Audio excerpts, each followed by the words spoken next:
Good morning, my YouTube friends. Today I'm cleaning up the garden.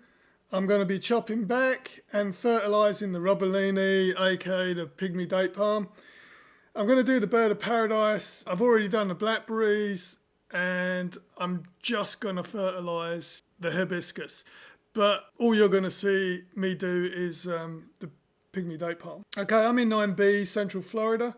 According to the IFAS extension office, my local extension office, it says that South Florida you can fertilize and chop back in February, and Northern Florida, which is 9A, it's March.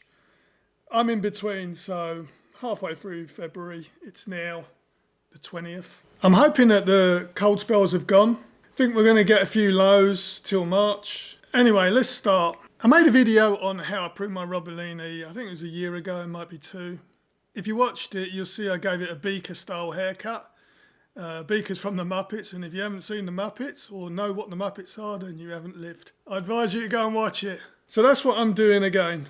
I'm cutting anything that's damaged and diseased, and anything that isn't at least kind of 10 to 2 looking like as if you were looking at a clock hands. Anything that drops below 10 to 2, I'm going to cut it off. And then I'm going to fertilize. Okay, so this palm tree has huge thorns.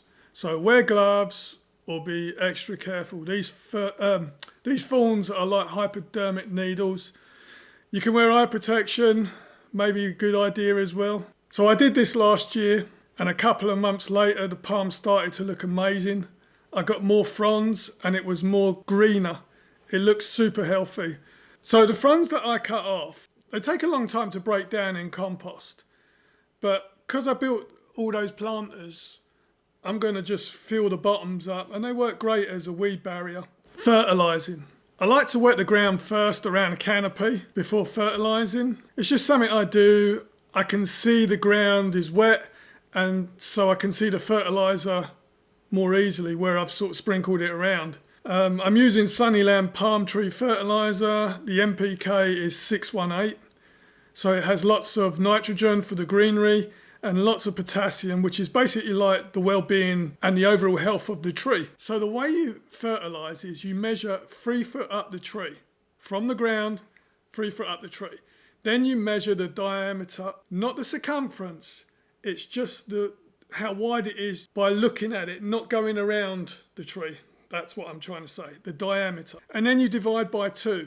So an example would be a 6-inch wide trunk divided by 2 is 3 inches. So you would put 3 pounds or 3 cups around the canopy of the tree. And this is why I watered around the tree, so I could see the canopy. Make sure when you sprinkle around the tree that you are 2 foot away. Otherwise you're going to burn that tree. I measured out cups on mine.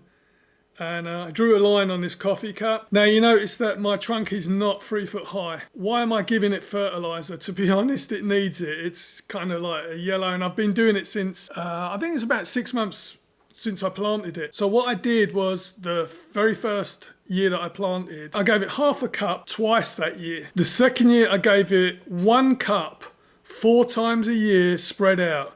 So from February to October, you divide the months up, so it's roughly about every 2 to 2.5, 3 months.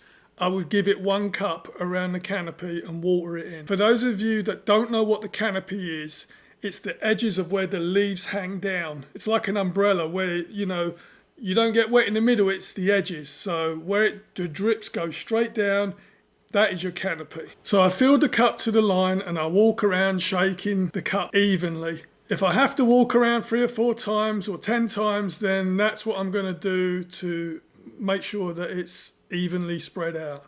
You can also use the fertilizer on the hibiscus plant, but at a different ratio. So that's to the left of this tree, just on the other side of that walkway. And I'm going to do that as well. I'm just going to sort of sprinkle. That's not part of this video anyway. And the last thing I want to do is water it in deeply. I'll probably stand here for about 10, 20 minutes and just water the tree. I hope you've learned something from this. So please leave a comment and please give me a thumbs up and subscribe. And I'll see you on the next one.